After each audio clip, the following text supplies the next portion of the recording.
So Sister Dianna speaks to us now. Then till now, behold his face. Sister Dianna Ortiz.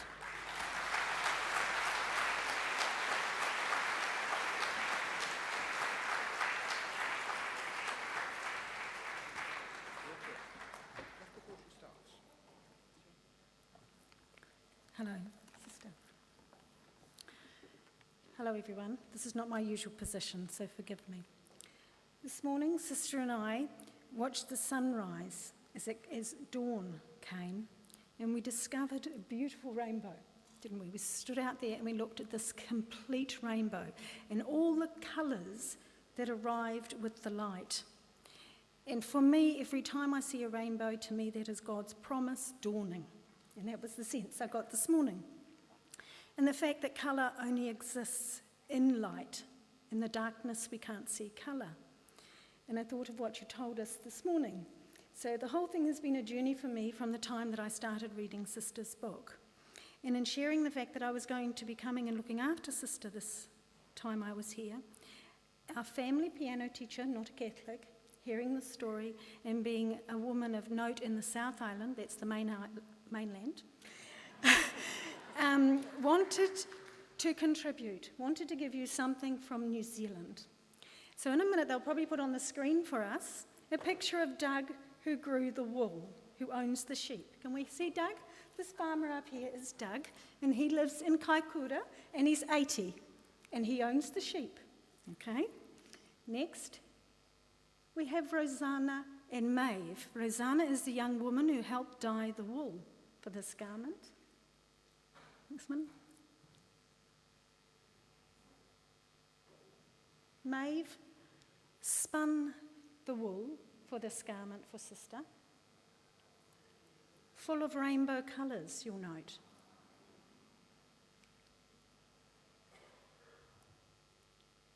Here's Maeve.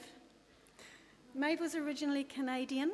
She's come to New Zealand and she loves not only us but the land. And she spends a lot of time in the bush and a lot of time with birds and a lot of time with nature. So she loves our land and she takes from our land and she gives. And she wants you to have this. And she said, please take this up. For all of you, I give you this, Sister, not just from Maeve, not just from Doug or Rosanna. This is from all of us for you.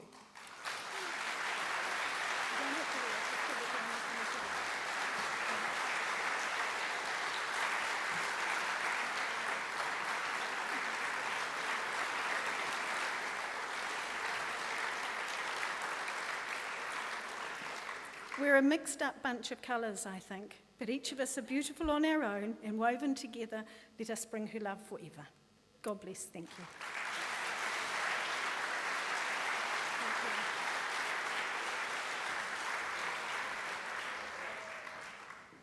Thank you, it's very warm.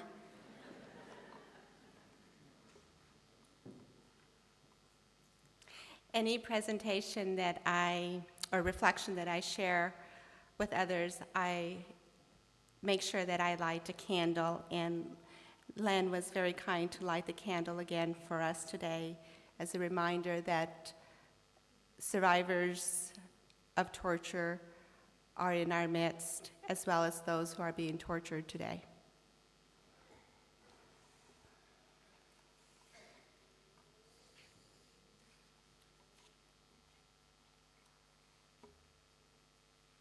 Philip was saying that he had not been to Medjugorje. I haven't either.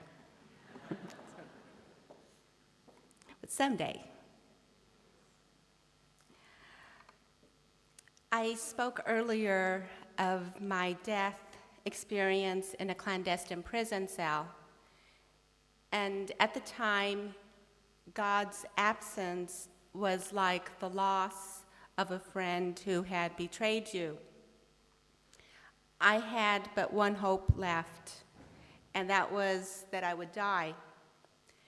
And through the years, I have learned that this hope, this prayer to die, is universal among those who have survived torture. As a torturer from Honduras once said, eventually they all begged to die. And I certainly did. This morning, I said that I escaped from my captors, but that's not quite correct. There was no escape. Although I was no longer in that clandestine prison, my torturers were still with me. I could hear them, I could smell them, and I could feel their presence. They came out of that clandestine prison with me, laughing at me, torturing me still. This morning, I also shared with you that the policeman had said to me, "Your God is dead." As far as I was concerned, the God I had pledged my life to had abandoned me. The God who had spoken to me through Scripture was nowhere to be found. Although I was not Jesus, of course, still God had become Judas to me. And upon returning to the United States, a friend became aware that my Bible had disappeared, ironically perhaps into the hands of my torturers. And so she presented me with a new one. "Get it away from me." Those were the words that I wanted to shout. I wanted to pitch it into the nearest trash bin and wash any traces of it from my hands. Instead, for reasons I did not understand, I kept it, but I wrapped it in a dark handkerchief.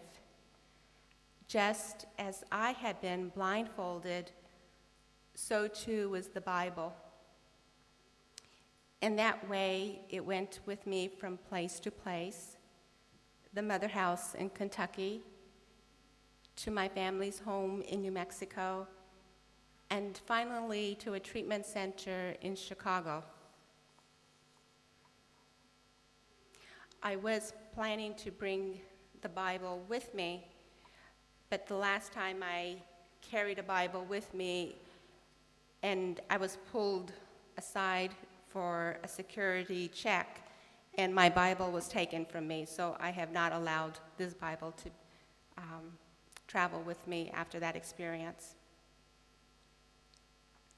In an obituary written about the actor Dirk Bogarde, there is a powerful observation. As one of the first British soldiers to liberate one of the concentration camps, he saw what had been done to the prisoners. And for him, that was the death of God. There could be no God if human beings could do that to one another. And in my prison cell, I met evil face to face. I saw what human beings were capable of doing to one another. And with that realization, my own faith in humanity was shattered. I shared Dirk Bogarde's horror at what people could do to one another. But his final solution, the death of God, was not to be that easy for me, for God refused to die.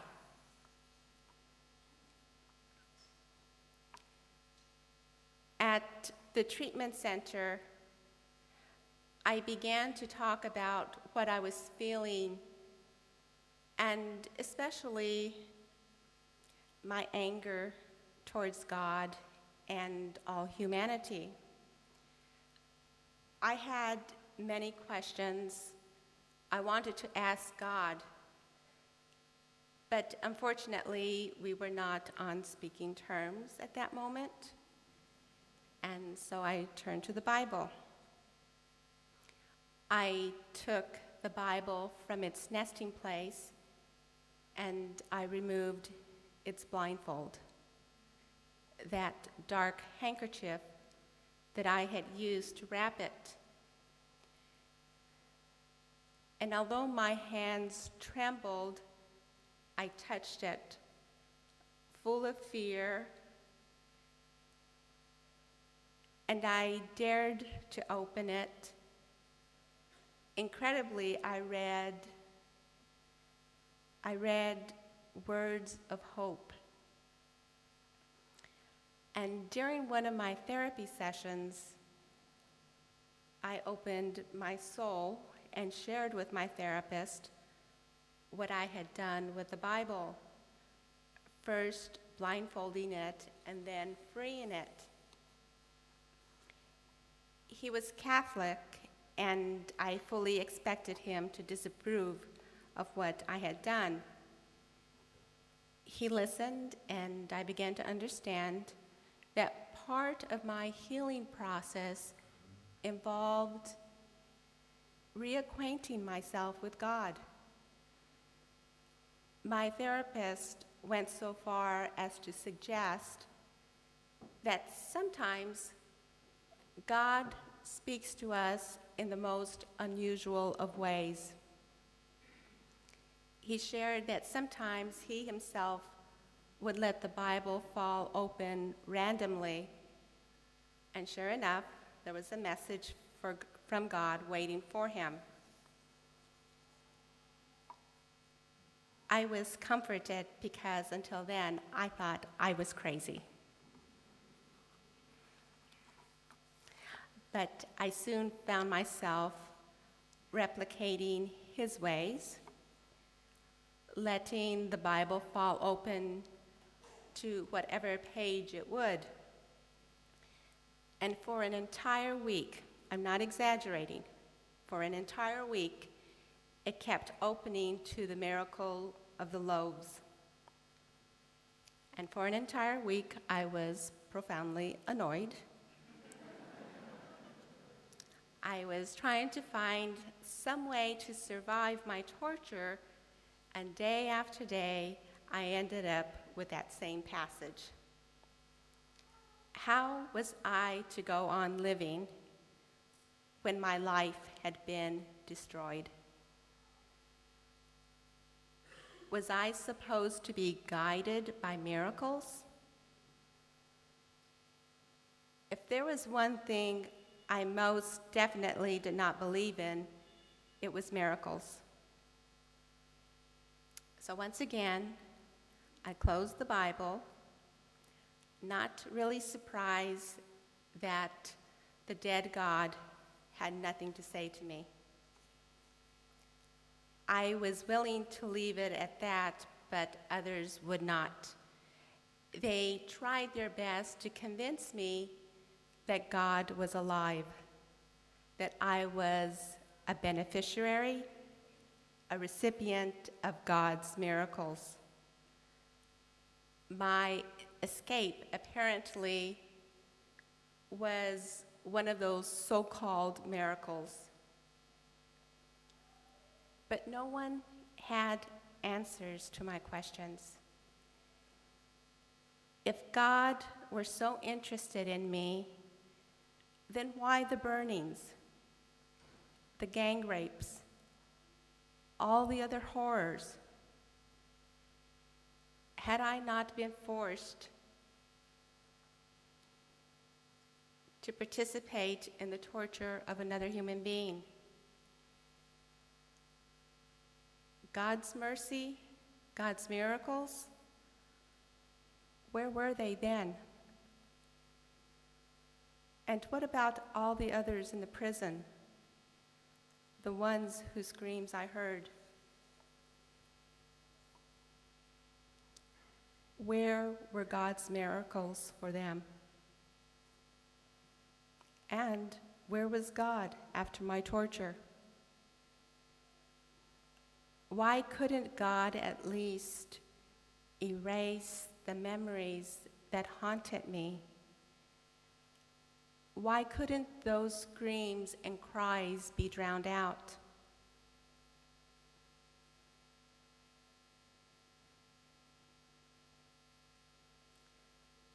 The tortured carry our torture with us all our lives. Jean Amory, the tortured Austrian philosopher, said, "Anyone who has been tortured remains tortured. Anyone who has suffered torture never again will be at ease in the world. Faith in humanity, already cracked by the first slap in the face and then demolished by torture, is never acquired again." Amory was right. Some 20 years after his torture, he took his life. There are times when I have thought of joining him. In that world where he now rests, there is no anguish, no despair.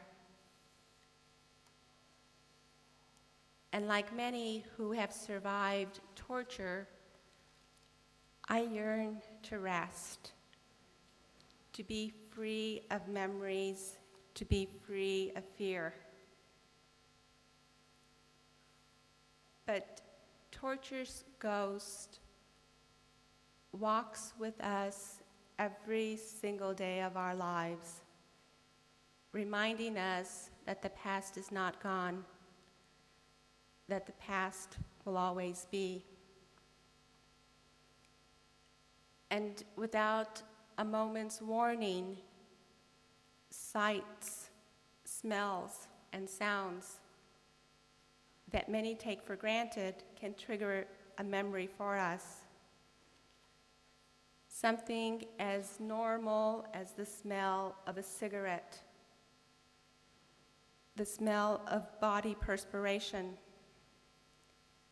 seeing someone in uniform, hearing someone whistle, a simple act of making eye contact, going through airport security, all can take us back to our torture.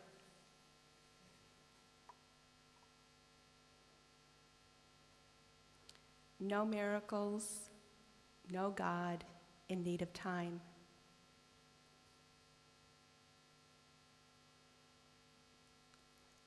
The Bible, covered with the dark handkerchief again, this time, once and for all, or so I thought. Years later, when I was a little bit stronger and in a far different setting, I read once again about the miracle of the loaves. And there it was. Why hadn't I seen it before? God had been trying to speak to me of healing, healing through community. When I had first read the parable and dismissed it, I was living in a house in Chicago with torture survivors. Many of them nearly died under torture. Some had been left for dead. Some had been tortured so badly they could not walk or speak. Family members had been disappeared. There was so much pain, so much brokenness. I remember in particular Julio Ben from Guatemala. He was picked up by the military, and for 2 weeks, he was subjected to horrendous torture. He was given no food and only urine to drink. Thinking that he was finally dead, the military dumped his body on the roadside, and he was found by firemen who took him to the morgue. The person on call at that time, for some unknown reason, took his stethoscope and placed it on Julios' chest, and he heard a heartbeat. Immediately, Julio was taken to a hospital where he remained there for nearly 5 months. The doctors didn't think that he would survive, but he did. Julio's throat had been slashed with a machete, and he had received severe beatings to the head, which left him brain damaged, paralyzed, and unable to speak. So 5 months after he had been found, he was able to write out his name and the name of his village, enabling his family to discover for the first time since his disappearance that he was still alive. Julio had come to the United States to receive medical and psychological treatment. He learned how to say his name. Whenever he met someone new, he would point to himself and say, "Soy Julio," "Mi Julio." And then he would display the scars on his body and say, "Tortura, Guatemala." He wanted others to know that his name was Julio and that he came from Guatemala and that he had suffered torture. I felt completely helpless and hopeless. I could do nothing to heal him, nothing to heal the other survivors with whom I lived.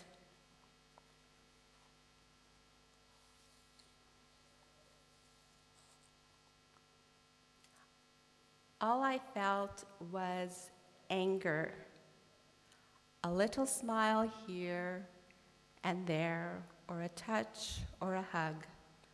What good was that? Their lives had been broken forever.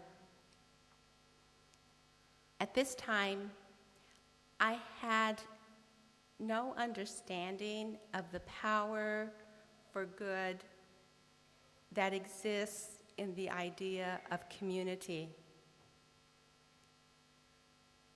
In the parable of the loaves and fish, Jesus asks Philip how they can feed all those people. Philip was a realist, as was I. He could do the math. There was no way the crowd could be fed. Not enough food, not enough money to buy more. Philip was a realist, so was I. And as I surveyed the wreck of my own life, no one was capable of putting it back together.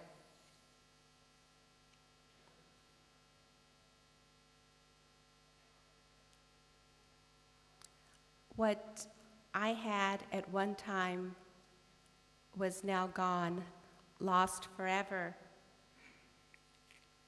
And so it was with my fellow survivors.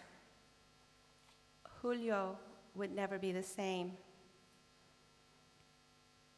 He would never be able to carry on a normal conversation. We were all lost. I had done the math.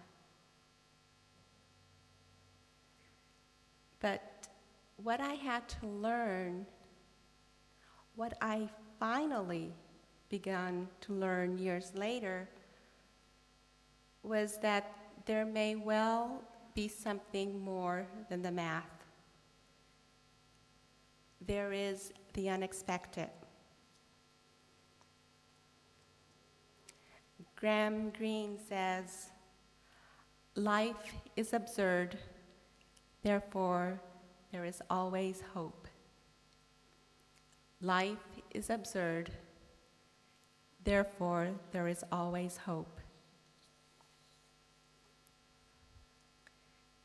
Jesus accepted what there was: 5 loaves of bread and 2 fishes offered by a boy. He didn't complain or despair.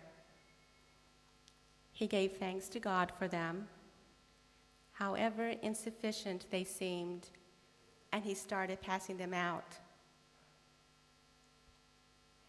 Take what you have in an attitude of faithfulness, in an attitude of faith, and it will be enough. It will be more than enough. That was what God had been trying to tell me, but I didn't know how to listen.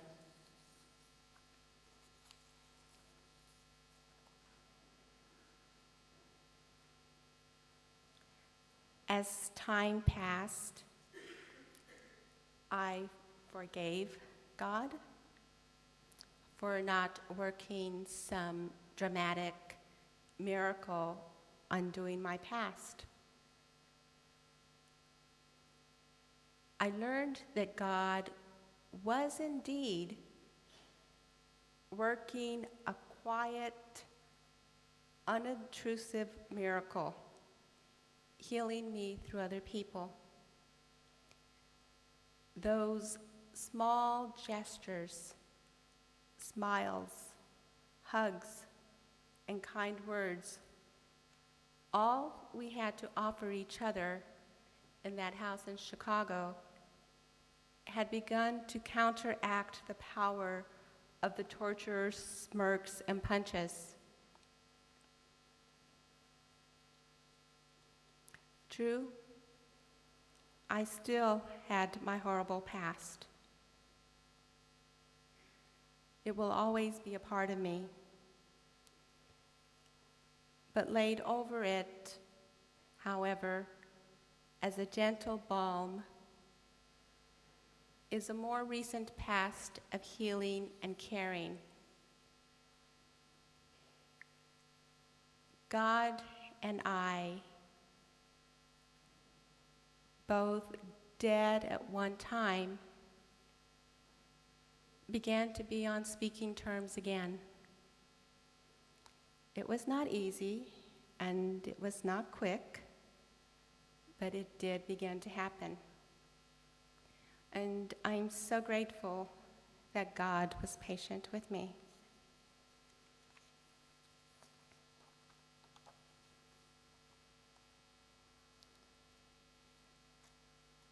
That promise I had made to my fellow tortured to God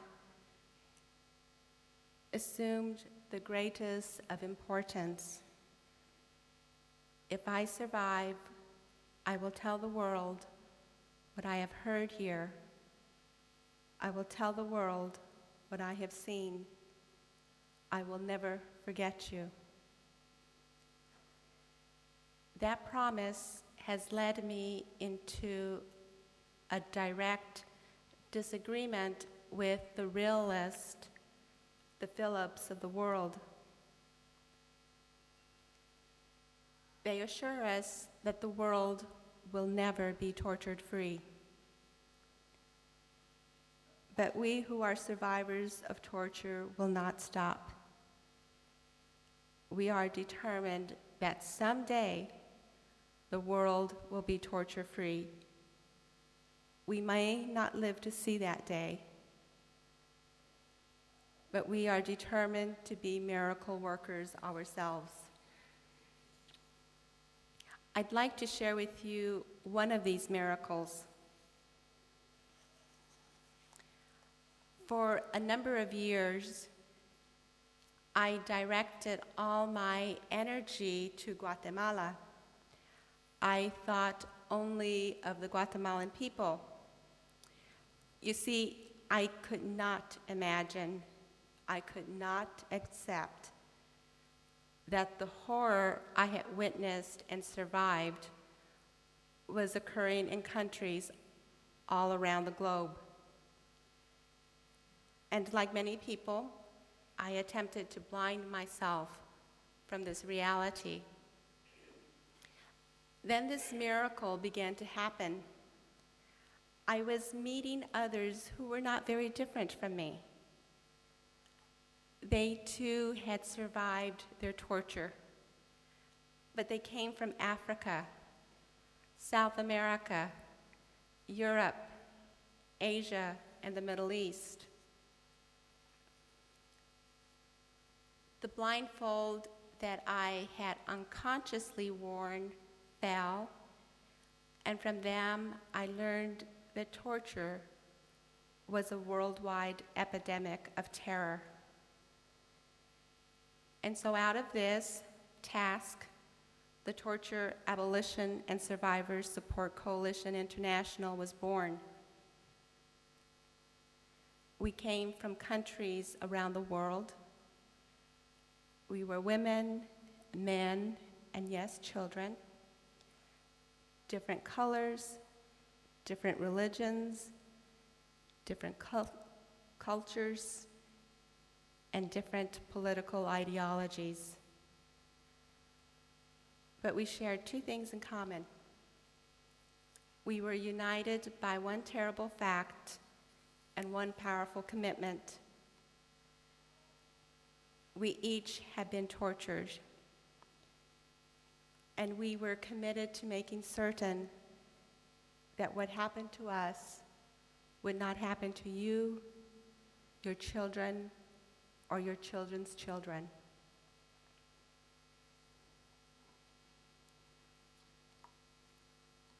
Torture does not end with the release from some clandestine prison. Torture leaves no part of our lives untouched. For many survivors, survival is far worse than the actual torture itself. Through our Communities of Healing and Helping Hands programs, TASK is able to reach out to the survivor community. Each of us has been wounded. We recognize that we cannot alter our past, but we can try to shape our future. And in doing so, some of our sisters and brothers have chosen to rebuild their lives by building trust in themselves and in others, but choose not to be a public voice in the struggle against torture. But for us, their very survival is a testament to the human will, a strong yes to life. And then there are those of us who, as a result of our torture, have become advocates against this crime, which is currently being practiced by more than 150 governments. And one way we do this is by speaking truth to those in power. We confront the architects of torture, those who order it, justify it, and practice it. When survivors of torture challenge governments and world and church leaders, we do not do it easily. Oftentimes, we are criticized. We're accused of being troublemakers. Sometimes we're accused of being terrorists. Some of us have even received death threats.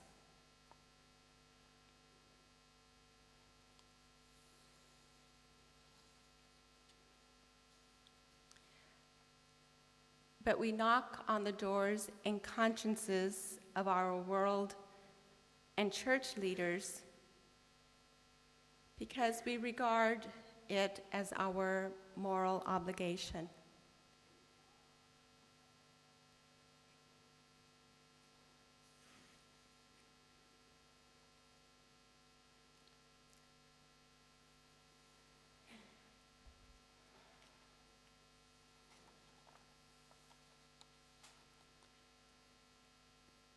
To regain one's faith does not mean that it will never be tested again. In my own case, when I think of what is happening in today's world, I find myself losing faith, and I wonder if there is any hope for humanity.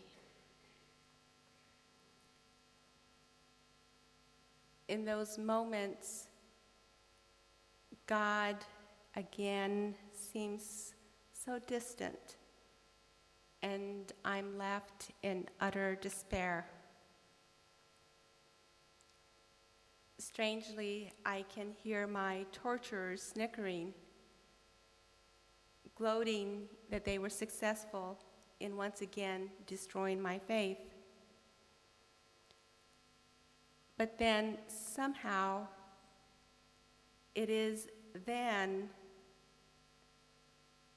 or it is during those very moments that I realize that my faith is in fact unshakable.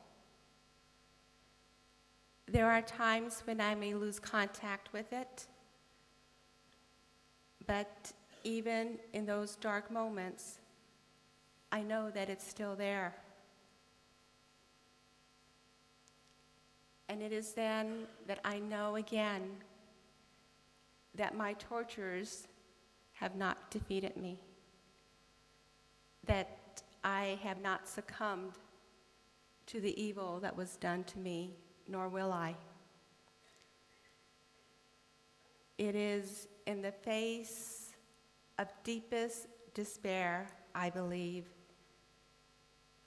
that one's faith is strengthened.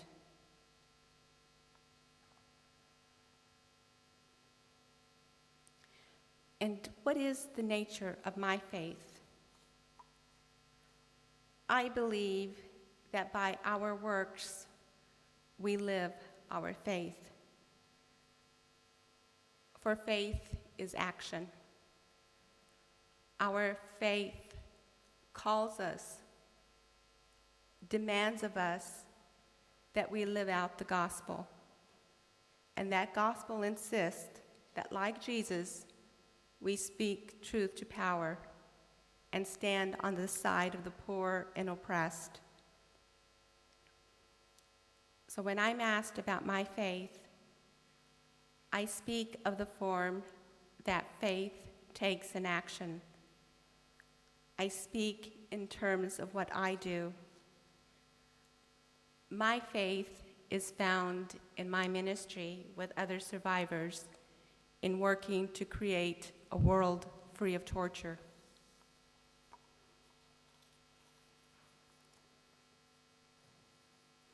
I will never have the words sufficient to describe the horror of what was done to me in that clandestine prison. But paradoxical as it may seem, I truly believe it made me a better person. For some reason, I survived. In a way, I would like to credit my tenacious spirit, which came from my dad and my mom. But deep within me, I believe that God may have had something planned for me. Although why me, I will never know. As a result of my torture, my eyes were opened to a very different world from the one I thought existed.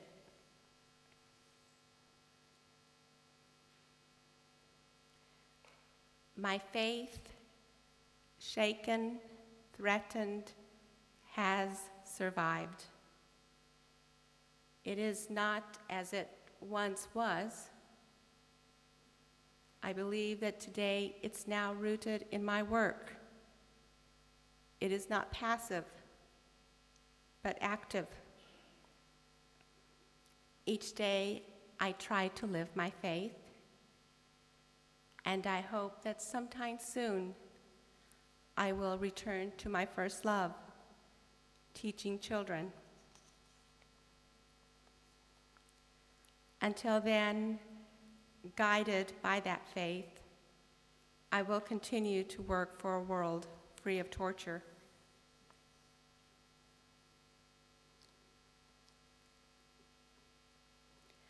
Just a very few days ago, Jesus hung on Good Friday's cross, as he does on that day each year. But that is not quite correct.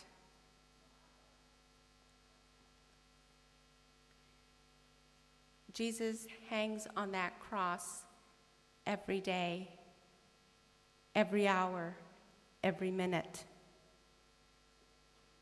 He is hanging there now.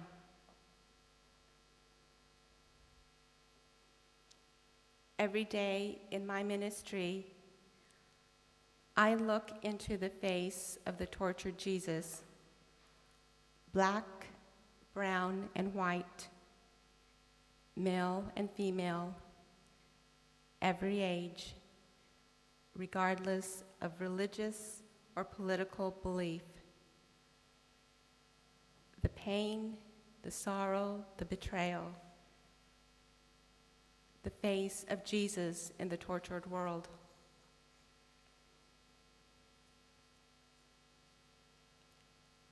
The miracle of my life is that out of unspeakable horror came a new mission in life,